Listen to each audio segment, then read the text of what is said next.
Halo, apa kabar? Fenomenal kembali menjumpai Anda hari ini. Dan tentunya kami sudah menyiapkan sederet informasi khas Fenomenal yang unik, menarik, dan informatif. Langsung saja kita simak Fenomenal.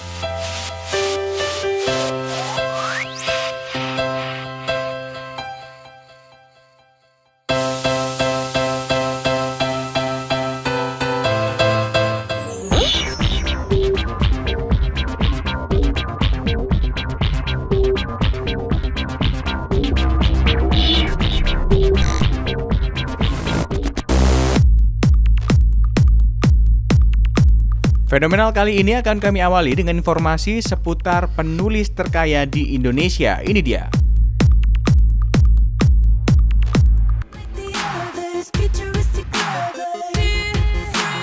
Jika selama ini Anda berpikir bahwa menulis adalah pekerjaan yang membosankan, karena menulis ternyata bisa menjadi profesi yang menguntungkan. Berikut adalah 8 penulis Indonesia berpenghasilan terbanyak versi Fenomenal.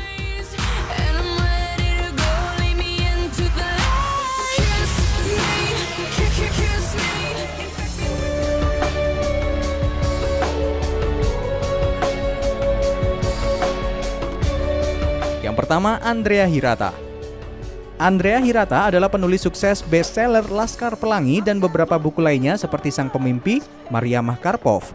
Sumber menyebutkan Andrea menjual lebih dari 600.000 kopi eksemplar bukunya dan dengan total keuntungan lebih dari 3,6 miliar saja dalam satu judul Laskar Pelangi.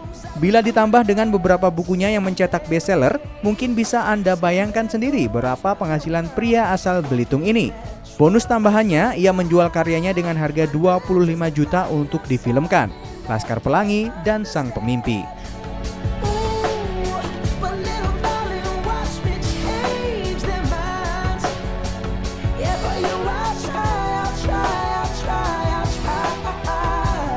Yang kedua, Habibur Rahman El-Shirazi.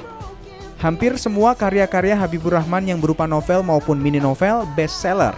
Sebut saja Ayat-Ayat Cinta yang puluhan kali dicetak ulang lalu difilmkan dan ditonton oleh 3,5 juta orang. Novel yang lain, Ketika Cinta Bertasbih, menyamai Ayat-Ayat Cinta. Novel terbarunya yang bersetting Rusia, Bumi Cinta, juga mulai mengikuti novel-novel sebelumnya yang bestseller. Bukunya AAC terjual lebih dari 400.000 eksemplar, menempatkan pria lulusan Mesir ini sebagai penulis terkaya kedua di Indonesia dengan 2,4 miliar rupiah. Bonus tambahan yang ia dapatkan dari novelnya yang diangkat ke layar lebar adalah 150 juta dari Ayat-Ayat Cinta, Ketika Cinta Bertasbih, dan Mihrab Cinta.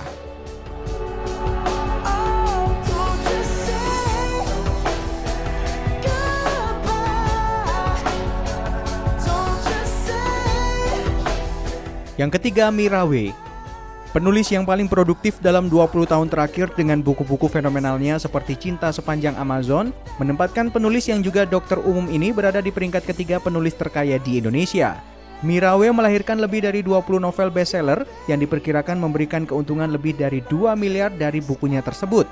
Ia juga aktif menjual karyanya ke film dan layar lebar. Bila per buku ia mendapatkan 25 juta, silakan hitung berapa uang yang ia hasilkan dari hak ciptanya ini.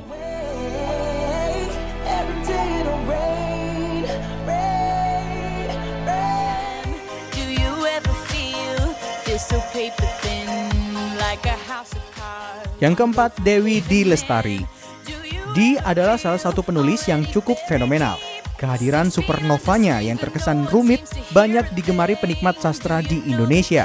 Supernova Putri, Kesatria, dan Bintang Jatuh, Supernova Petir, dan Supernova Akar mampu menyaingi novel-novel teen lit dan chick lit yang marak kala itu. Perahu Kertas adalah novel terbaru D. Sebelumnya D mengeluarkan kumpulan tulisannya dalam Recto Verso. Di Recto Verso, D mampu membuktikan bahwa tulisan yang berkualitas dapat juga diapresiasi dengan baik. Recto Verso juga dikawal dengan album solo D bertajuk sama. Semua lagu di album Recto Verso merupakan gambaran setiap tulisan di bukunya. Lirik maupun tulisan di buku sama-sama puitis. Ia konon menghasilkan lebih dari 1,5 miliar rupiah dari seluruh novelnya.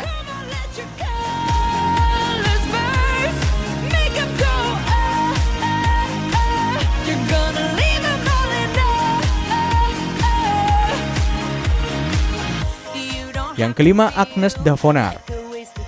Ia tidak memiliki latar belakang seni ataupun sastra, tapi memulai tulisan-tulisan ringannya lewat blog pribadinya. Tanpa ia sadari, tulisan-tulisannya mampu membius pembaca online, hingga akhirnya ia menjelma menjadi penulis novel fenomenal dengan beberapa kontroversi yang menghampirinya. Gaby, karakter ciptaannya menjadi kasus terumit di Indonesia yang melibatkan perebutan lagu misterius. Berbekal prestasi blogger internasional dan sejumlah penghargaan nasional, membuat nama dua bersaudara ini melambung menjadi penulis termahal di Indonesia. Buku Surat Kecil untuk Tuhan karya mereka terjual lebih dari 200.000 eksemplar atau menghasilkan 700 juta rupiah. Ia masih memiliki 7 novel lain yang mencetak bestseller yang dijual di luar negeri.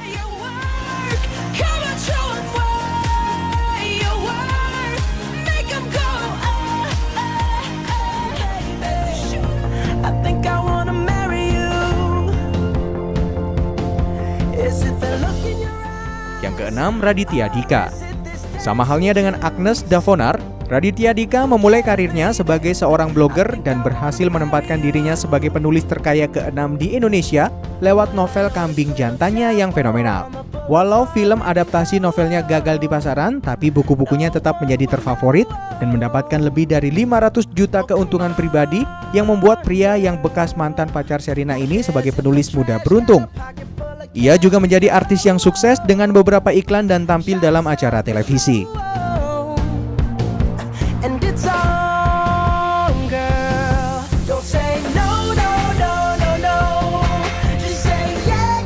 Yang ketujuh, Agnes Jessica.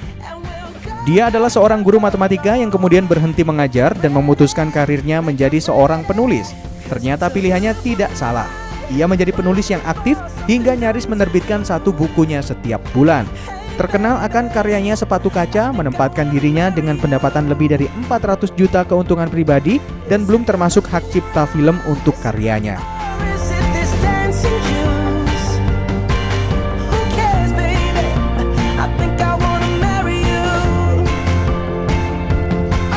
Yang ke-8, Asma Nadia. Kiprah wanita yang satu ini memang luar biasa. Puluhan bukunya baik yang berupa novel, kumpulan cerpen, dan kumpulan esai telah terbit, dan hampir semuanya bestseller. Tulisan-tulisan Asma Nadia banyak ditemukan di majalah hingga koran. Salah satu bukunya yang bestseller adalah Catatan Hati Seorang Istri yang diterbitkan Lingkar Pena Publishing, dan kumpulan cerpen Emak Ingin Naik Haji. Tulisan-tulisan yang dibuat oleh Asma tentu saja banyak memberikan inspirasi dan motivasi. Nilai-nilai yang syar'i dapat ditemukan di setiap tulisannya. Hebatnya lagi, Asma mampu mengemasnya dengan cantik, bahkan meremaja, sehingga banyak sekali remaja yang menyukai tulisan-tulisannya.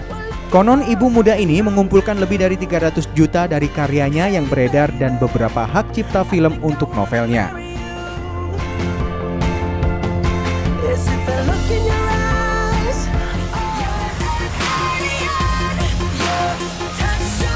Itu tadi 8 penulis yang berpenghasilan tinggi di Indonesia.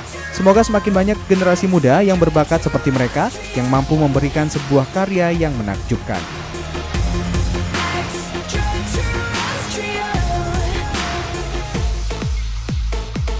Pahlawan adalah orang yang menonjol karena keberaniannya dan pengorbanannya dalam membela kebenaran atau pejuang yang gagah berani. Siapakah pahlawan pertama kali di Indonesia? Apakah A.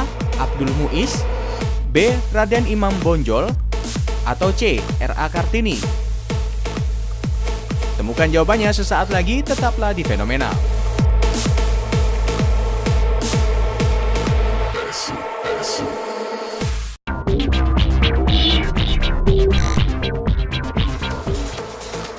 Kembali lagi di Fenomenal.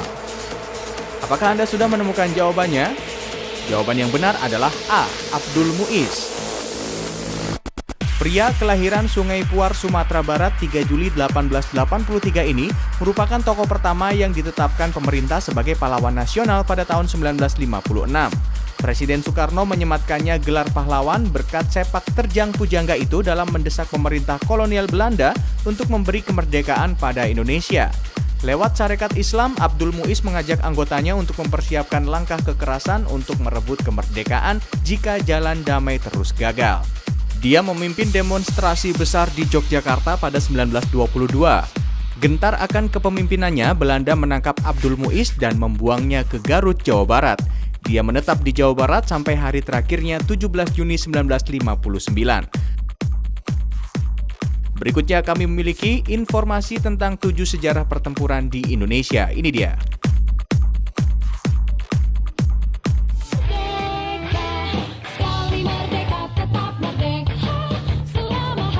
Negara ini memiliki sejarah panjang dalam memperjuangkan kemerdekaan.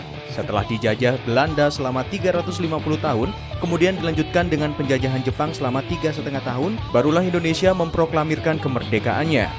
Meski sudah merdeka, Belanda masih saja berniat untuk kembali menguasai Indonesia dengan membonceng sekutu di belakangnya, hingga berkobarlah pertempuran di beberapa kota. Berikut 7 pertempuran besar di Indonesia pasca kemerdekaan versi fenomenal.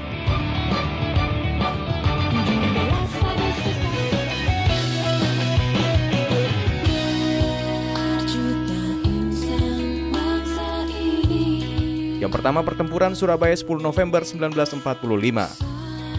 Gencatan senjata antara tentara Indonesia dan pihak sekutu justru berbuntut ke insiden Jembatan Merah. Brigjen Malabi yang kala itu berpasangan dengan milisi Indonesia terlibat baku tembak karena kesalahpahaman semata. Kematian Malabi memicu kemarahan tentara sekutu dan Majen Robert Mansert yang menggantikan Malabi lantas mengeluarkan ultimatum 10 November 1945 yang meminta pihak Indonesia untuk menyerahkan semua persenjataan dan mengibarkan bendera putih. Tidak diindahkan, salah satu perang paling destruktif di Indonesia pun tak terelakkan. Inggris mengerahkan 30.000 infanteri, sejumlah pesawat terbang, tank, dan kapal perang untuk mengepung Surabaya. Arek-arek Surabaya tak mengenal kata menyerah. Dengan perlengkapan seadanya, mereka memutuskan untuk memberi perlawanan. 6.000 rakyat Indonesia tewas dan 200.000 lainnya harus mengungsi. Peristiwa Surabaya lantas menjadi pemicu upaya pertahanan kemerdekaan di wilayah lain.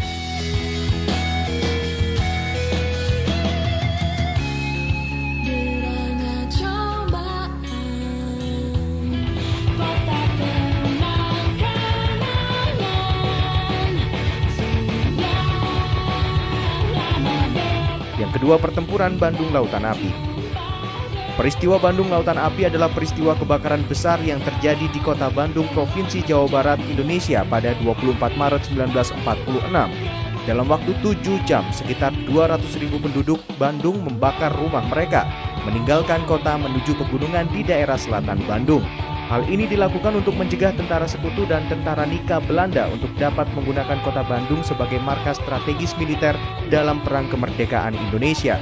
Ultimatum tentara sekutu kepada tentara rakyat Indonesia untuk meninggalkan kota Bandung memicu salah satu gerakan paling spektakuler di sejarah Perang Indonesia. Sadar bahwa kekuatan senjata tidak akan berimbang dan kekalahan sudah pasti di depan mata, tentara Republik Indonesia tidak rela jika sekutu memanfaatkan Bandung sebagai pusat militer untuk menginvasi wilayah yang lain. Berdasarkan hasil musyawarah, sebuah tindakan bumi hangus dipilih untuk memastikan hal ini tidak terjadi. 200.000 penduduk Bandung membakar rumah mereka selama kurun waktu 7 jam dan bersama bergerak mengungsi ke wilayah selatan.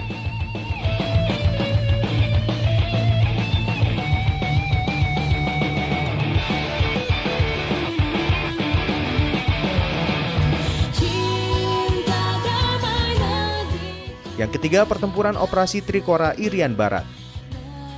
Operasi Trikora digelar dengan satu tujuan utama yang sederhana namun jelas, dengan berbagai usaha, merencanakan, mempersiapkan, dan menyelenggarakan operasi militer untuk menggabungkan Irian Barat dengan Indonesia. Belanda yang keras kepala dan tidak ingin menyerahkan Irian Barat kepada Indonesia harus merelakan konsekuensi yang tidak ringan dari keputusannya ini. Berbekal persenjataan berat yang baru saja didapatkan dari Uni Soviet, sebuah operasi militer besar-besaran dikerahkan, terbesar yang pernah dilakukan Indonesia sepanjang sejarah.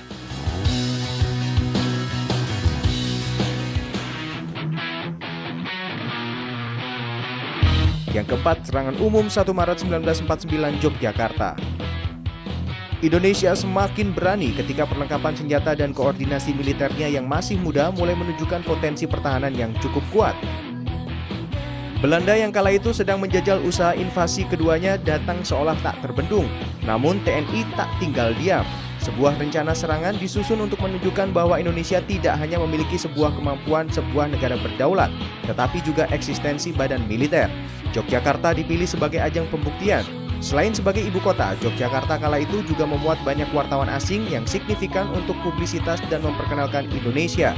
Serangan dimulai saat fajar, berlangsung selama 6 jam dan berhasil memukul mundur Belanda.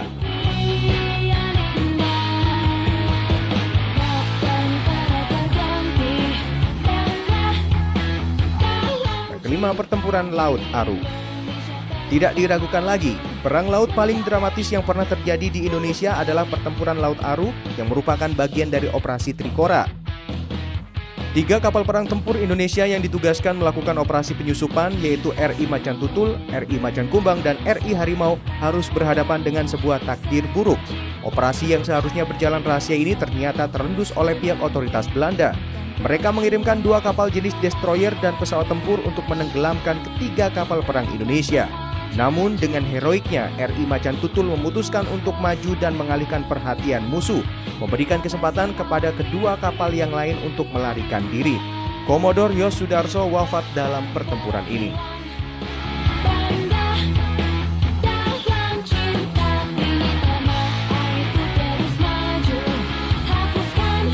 Yang keenam, Operasi Dwi Kora. Kecemasan Soekarno bahwa Malaysia dan Kalimantan Utara akan menjadi kaki tangan kolonial membuat Operasi Dwi Kora dikerahkan. Malaysia yang kala itu berada di bawah wewenang kekuasaan Inggris diberikan kesempatan untuk melakukan referendum dan menentukan nasibnya sendiri. Namun masyarakat Malaysia saat itu justru mulai menghasilkan sikap anti-Indonesia dan meludahi tanah air kita. Soekarno yang marah memutuskan untuk berperang. Sebuah pidato terkenal Ganyang Malaysia juga diproklamasikan saat itu. Perang agen rahasia, sabotase, dan militer terbuka dikerahkan.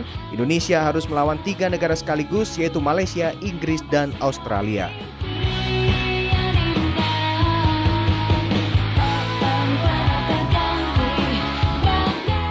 Yang ketujuh, pertempuran Ambarawa.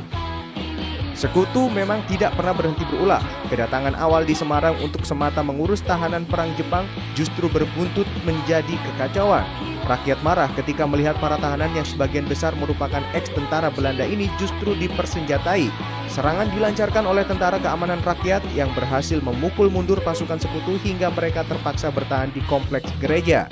Tanggal 12 Desember 1945, kesatuan-kesatuan TKR datang untuk menyerang dan memulai perang selama 1,5 jam. Melalui strategi flanking, Indonesia berhasil merebut Ambarawa dan memukul mundur sekutu.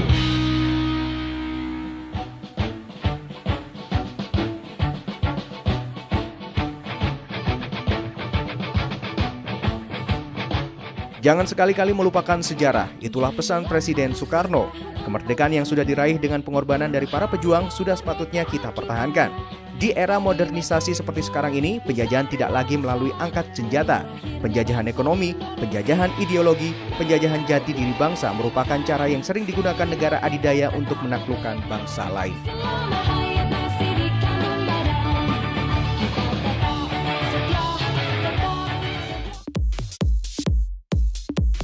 Dongeng adalah bentuk sastra lama yang bercerita tentang suatu kejadian yang luar biasa, yang penuh khayalan atau fiksi, yang dianggap oleh masyarakat sebagai suatu hal yang tidak benar-benar terjadi. Dongeng merupakan bentuk cerita tradisional atau cerita yang disampaikan secara turun-temurun dari nenek moyang. Dongeng berfungsi untuk menyampaikan ajaran moral dan juga menghibur. Berikut berasal dari manakah dongeng Malin Kundang? Apakah A. Sumatera Barat, B. Jawa Timur, atau C. Sumatera Selatan? Temukan jawabannya sesaat lagi hanya di Fenomenal.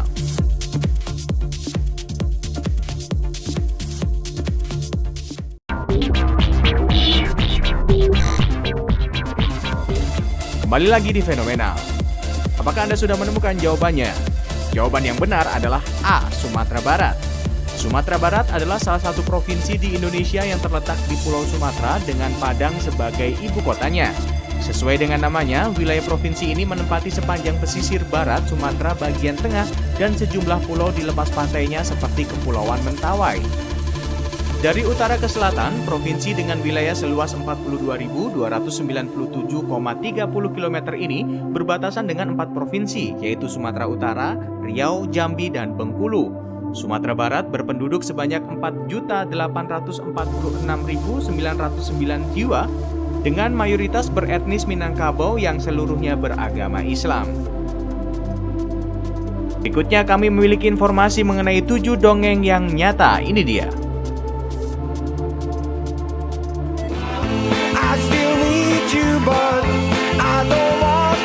Kisah percintaan antara rakyat jelata dan anggota kerajaan biasanya dikisahkan dalam cerita dongeng.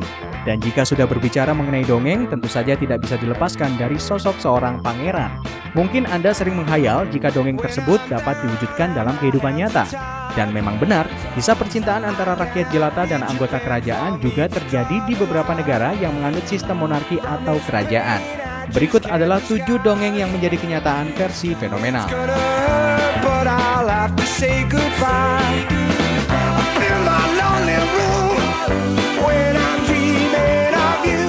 Yang pertama, Raja Edward VIII dan Wallis Simpson.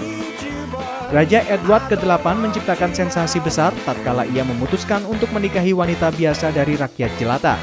Wanita ini merupakan rakyat jelata yang sama sekali tak memiliki latar belakang kerajaan. Kisah cinta Edward pada wanita bernama Wallis Simpson ini harus melewati banyak rintangan. Pada tahun 1936, Edward pun masih bersikukuh untuk menikahi Wallis yang pada akhirnya meraih gelar The Duchess of Windsor. Namun pernikahan itu tak kunjung diberi restu oleh sang keluarga hingga 30 tahun lamanya. Dan bahkan sampai detik terakhir hidup Edward pun, pernikahan itu tak pernah dan tak akan pernah direstui.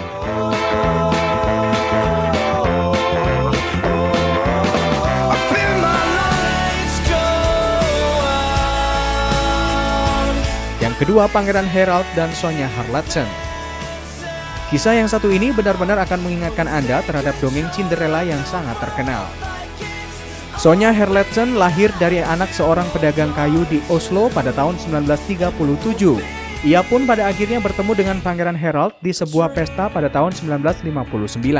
Saat itu juga cinta bersemi di antara keduanya dan membuat mereka memadu kasih selama 9 tahun dan akhirnya menikah.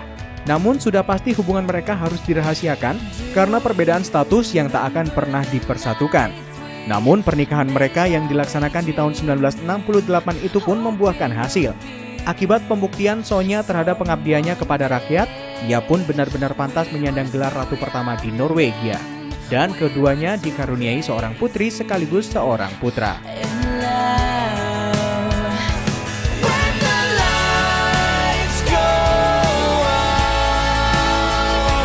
Yang ketiga, Carl Gustaf dan Sylvia Sommerlath. Sylvia Sommerlath adalah seorang wanita yang lahir pada tanggal 23 Desember pada tahun 1943. Dia adalah putri dari almarhum Walter Sommerlath, seorang pengusaha Jerman, dan Alice dari Brazil. Namun tetap saja Sylvia tak memiliki latar belakang kerajaan seperti sang pujaan hatinya. Hingga suatu hari ia bertemu Carl Gustaf yang merupakan pangeran dari Swedia di Munich selama Olimpiade musim panas pada tahun 1972. Dan saat itu Sylvia bekerja sebagai host dan sebagai penerjemah di game. Setelah keduanya bertemu, mereka pun lantas memutuskan untuk kencan sembunyi-sembunyi selama hampir 4 tahun.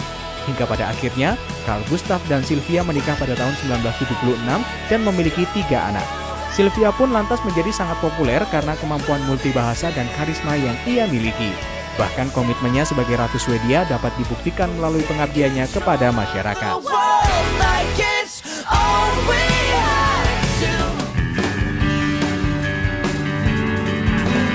Yang keempat, Pangeran Abdullah II dan Ratu Rania. Rania adalah gadis yang lahir dari keluarga biasa di Palestina pada tahun 1970. Ia lantas menjadi seorang pegawai di perusahaan Apple dan juga Citibank. Suatu hari, ia bertemu dengan Pangeran Abdullah II pada acara makan malam yang diselenggarakan oleh adiknya. Dan dari situ pula, keduanya merasakan jatuh cinta satu sama lain. Dan mereka pun menikah hingga Abdullah dinobatkan sebagai Raja Yordania pada tahun 1999. Pasangan ini termasuk sebagai pasangan paling sempurna dan romantis di dunia. Bahkan Ratu Rania yang sudah memberikan 4 orang anak kepada Abdullah itu semakin populer sebagai duta besar global dalam pengembangan masyarakat dan pendidikan.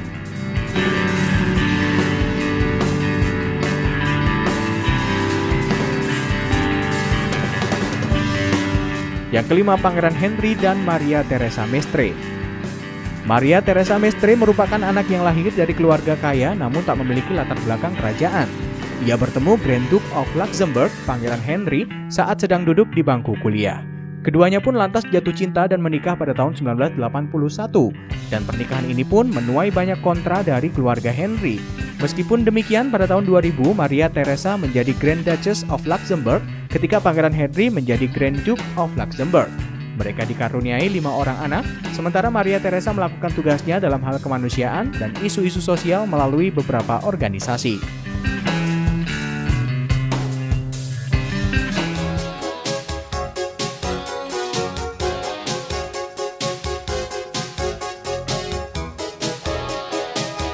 Yang keenam, Raja Mohammed keempat dan Lala Salma. Lala Salma adalah seorang gadis yang hanya tinggal dengan ayah yang berprofesi sebagai guru, karena saat itu ia berusia 3 tahun, ia harus kehilangan sang ibu yang telah meninggal. Menjadi lulusan teknik komputer membuat Salma memutuskan untuk bekerja di Ona Group, sebuah perusahaan yang mengelola aset besar dalam kerajaan. Dan saat itulah ia bertemu sekaligus jatuh cinta dengan Raja Mohammed keempat di sebuah pesta. Salma merupakan cinta Mohammed pada pandangan pertama, hingga pada tahun 2002 keduanya menikah di Maroko. Walau sempat menuai cekcok akibat status mereka, Salma dapat membuktikan dedikasinya kepada masyarakat. Ia pun menjadi populer akibat aktivitasnya dalam melawan kanker.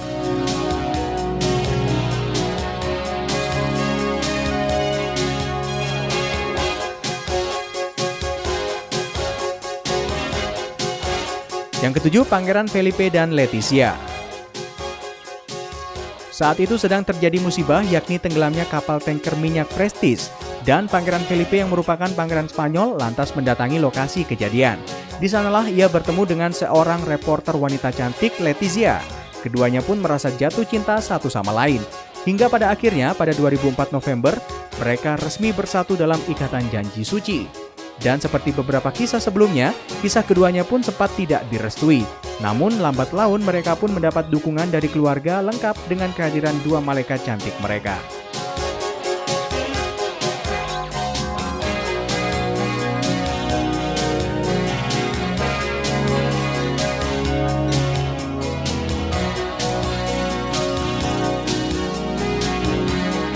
Itu tadi 7 kisah dongeng yang menjadi kenyataan versi fenomenal.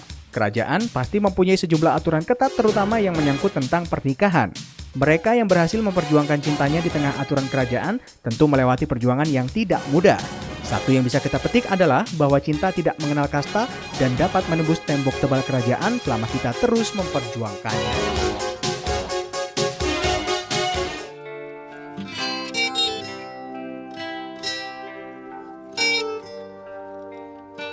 Sejumlah informasi telah kami hadirkan untuk Anda hari ini. Terima kasih Anda telah setia menyaksikan Fenomenal dari awal hingga akhir. Jangan lupa saksikan informasi menarik lainnya di Fenomenal episode berikutnya. Sampai jumpa.